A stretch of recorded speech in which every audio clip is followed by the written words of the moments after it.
Ecosistemas. Un ecosistema es un sistema natural que está formado por un conjunto de organismos vivos y el medio físico donde se relacionan. Un ecosistema es una unidad compuesta de organismos interdependientes que comparten el mismo hábitat.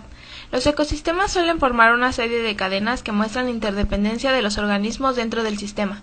El concepto que comenzó a desarrollarse entre 1920 y 1930 tiene en cuenta las complejas interacciones entre los organismos, por ejemplo, plantas, animales, bacterias, protistas y hongos, que forman la comunidad biocenosis y el flujo de energía y materiales que la atraviesan.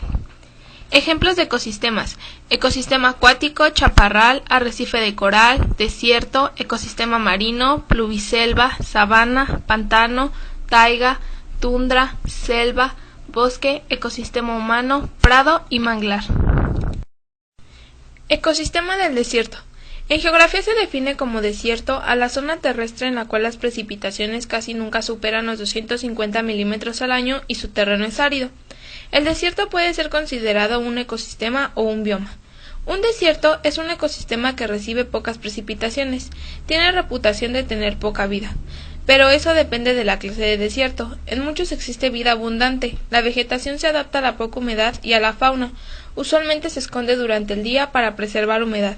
El establecimiento de grupos sociales en los desiertos es complicado y requiere de una importante adaptación a las condiciones extremas que en ellos imperan.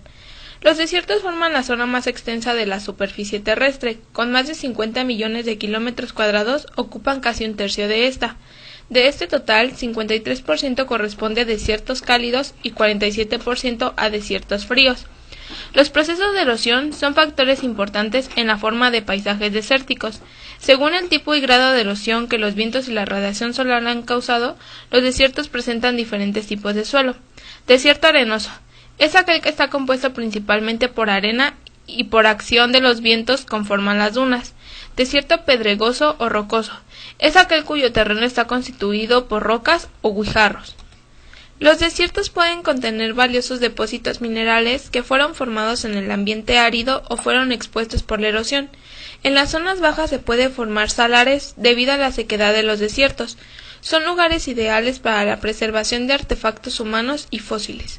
También se define desierto como un lugar despoblado no habitado por humanos, ni apenas por ser vivo alguno.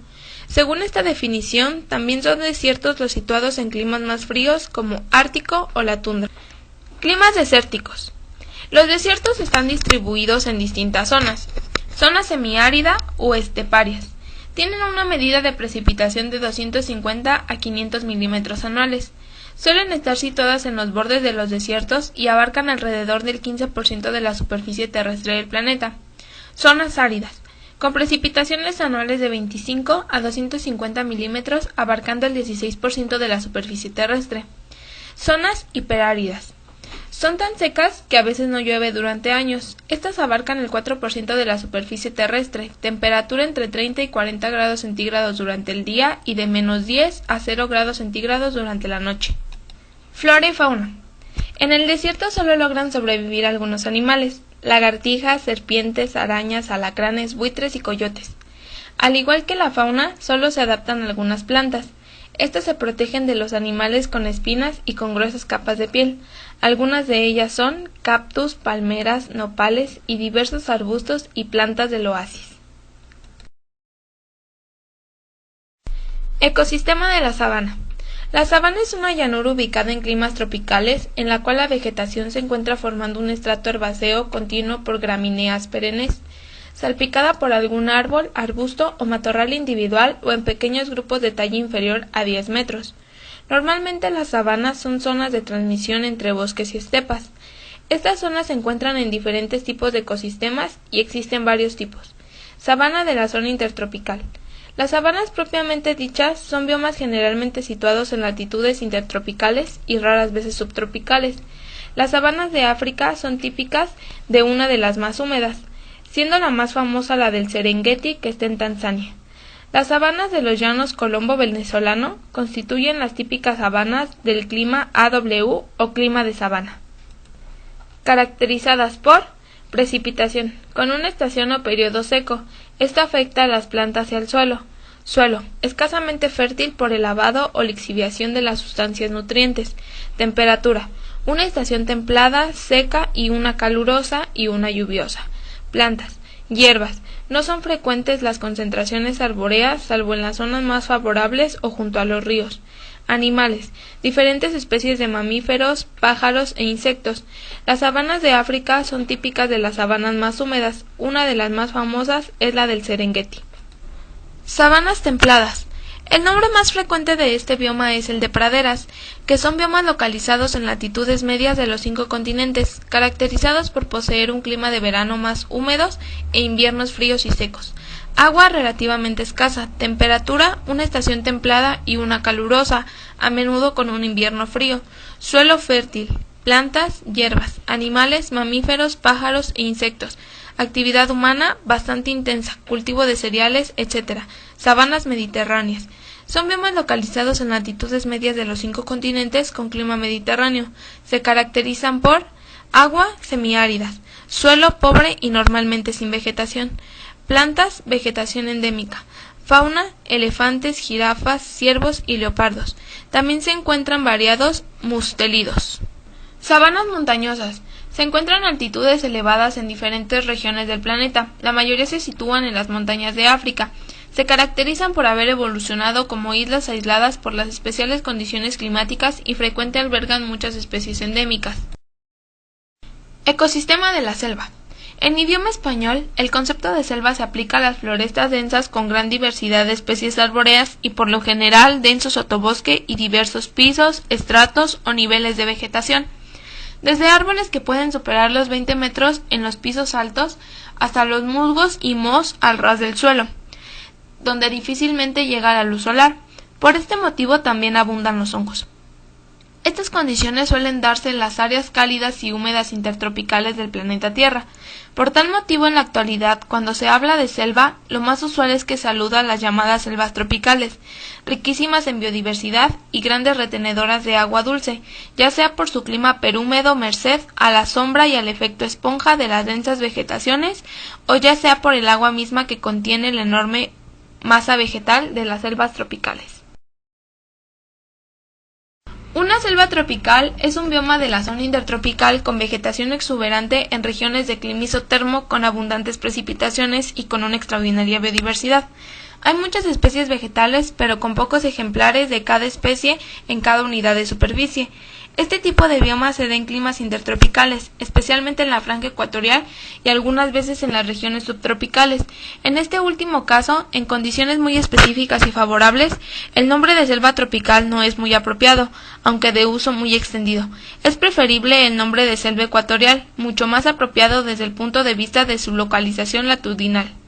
Las selvas son el hábitat de 2/3 partes de toda la biodiversidad de fauna y flora del planeta.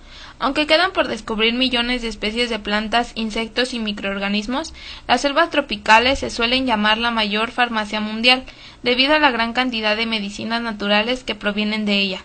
Según los científicos, la cura de muchas enfermedades actuales se conseguirá en el futuro gracias a la riqueza de sustancias químicas vegetales existentes de estos ecosistemas. Su vegetación es muy variada. Tipos de selva. Selva ecuatorial. Es la que se presenta en la zona ecuatorial ya explicada, también llamada selva umbrófila. Selvas montanas. En algunos casos puede hablarse de selvas nubladas. Suelen presentarse dentro de la zona intertropical en las laderas de las montañas expuestas a los vientos dominantes entre los 1000 y 2200 metros de altitud. Aproximadamente es la zona en la que el grado de la condensación de la humedad es más intensa. Existe gran cantidad de árboles y plantas de todo tipo y su biodiversidad rivaliza con la de las selvas ecuatoriales. Selva tropófila. Es una selva con árboles que pierden sus hojas durante la época de sequía, que pueden durar varios meses. Se presentan en zonas de sabana, clima AW, en las condiciones más favorables del nivel freático. En algunos casos pueden confundirse con las selvas de galería. Contienen las especies maderable de mayor valor, maderas finas muy pesadas como la caoba y otras especies. Tiene menos especies por hectárea, pero en cambio un mayor número de ejemplares de cada especie, lo que la hace atractiva para la explotación comercial, muy a menudo excesiva si no se va reforzando con las mismas especies a medida que se explotan. Selvas de galerías. Son las que rodean a los ríos de las llanuras en las zonas intertropicales, en las zonas de vegetación de sabanas. Como las orillas de los ríos presentan mayor altura que el resto de las llanuras, por la acumulación de sedimentos en los diques naturales.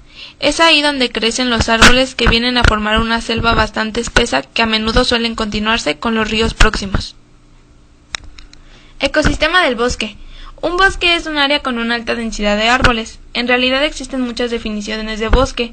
Estas comunidades de plantas cubren grandes áreas del globo terráqueo y funcionan como hábitats animales, moduladores de flujos hidrológicos y conservadores del suelo. Constituyen uno de los aspectos más importantes de la biosfera de la Tierra. Aunque a menudo se han considerado como consumidores de dióxido de carbono, los bosques maduros son prácticamente neutros en cuanto al carbono, y son solamente los alterados a los jóvenes que actúan como dichos consumidores. De cualquier manera, los bosques maduros juegan un papel importante en el ciclo global del carbono, como reservadores estables de carbono, y su eliminación conlleva un crecimiento de los niveles de dióxido de carbono atmosférico vegetal. En un bosque, las ramas y el follaje de los árboles distintos a menudo se encuentran o se entrelazan, aunque puedan haber huecos de distintos tamaños. Dentro de un bosque, un arbolado tiene un dosel más abierto, con árboles más espaciados que permiten que más luz solar llegue al suelo entre ellos. Existen varios tipos de bosques, desde la taiga hasta la selva ecuatorial, que se disminuye en el planeta dependiendo de los factores climáticos y especialmente de la humedad y la temperatura. En las zonas templadas y particularmente en España, el bosque autóctono más extendido en el Mediterráneo, que está formado por encinas y alcornoques, que es la zona más fría del caducifilo. También hay bosques de coníferas, algunos de ellos creados por el hombre mediante la repoblación. Los bosques proporcionan muchos beneficios, algunos son susceptibles de ser comercializados y otros no, pero todos son muy importantes para mantener el equilibrio ecológico del planeta. Actualmente, debido a las talas para fabricar papel o para emplear directamente la madera, el sobrepastoreo, a la lluvia ácida y sobre todo a los incendios forestales, los bosques del planeta están disminuyendo de forma alarmante. Ecosistema marino. Los ecosistemas marinos están dentro de los ecosistemas acuáticos, incluyen los océanos, mares, marismas, etc. La vida surgió y evolucionó en el mar. El medio marino es muy estable si lo comparamos con los hábitats terrestres o de agua dulce. Las temperaturas de las grandes masas oceánicas varían poco, así como la salinidad del agua 3.5%. La composición iónica del agua del mar es similar a la de los fluidos corporales de la mayoría de los organismos marinos, lo que soluciona la regularización osmótica. En el medio oceánico, la luz penetra en el agua tan solo unos 200 metros. A mayor profundidad hay oscuridad absoluta. A la zona iluminada del mar se le denomina región fótica, a la zona oscura región afótica. El principal problema en los océanos es la gran distancia entre la zona fótica superficial y los nutrientes sedimentados en aguas profundas. Donde hay luz para la producción primaria hay pocos nutrientes inorgánicos y viceversa. No es de extrañar, pues que las zonas con mayor productividad sean aquellas en las que aguas profundas, frías y cargadas de nutrientes afloran a la superficie. Tales zonas se conocen como afloramientos, y en ellas el fitoplancton se desarrolla de modo extraordinario y puede mantener una cadena trófica con muchos eslabones. Por ese motivo son las zonas más ricas en pesca. El ecosistema marino es el de mayor tamaño que existe. Los océanos cubren 2/3 de la superficie terrestre, 361 millones de kilómetros cuadrados. Su volumen de 1.370 millones de kilómetros cúbicos representa el 97.6% del agua de nuestro planeta. Los componentes abióticos del ecosistema marino son una parte líquida, el agua, y otra sólida que la contiene, las costas y fondos. Pueden vivir en dos ambientes muy diferentes. Las comunidades que la pueblan conforman el sistema pelágico y sus comunidades forman el sistema bentónico. Las características más importantes del mar es que se extienden en las tres direcciones del espacio, es decir, el medio es tridimensional e inestable, destacando el fuerte dinamismo que tienen las mareas, corrientes y oleajes. En los océanos no existen barreras geográficas, como las de la tierra firme, desiertos, cordilleras, ríos caudalosos. Existen otros factores capaces de limitar la distribución de los seres marinos. Las aguas marinas con profundidades medias de 3.800 metros y máximas de 11.000 metros.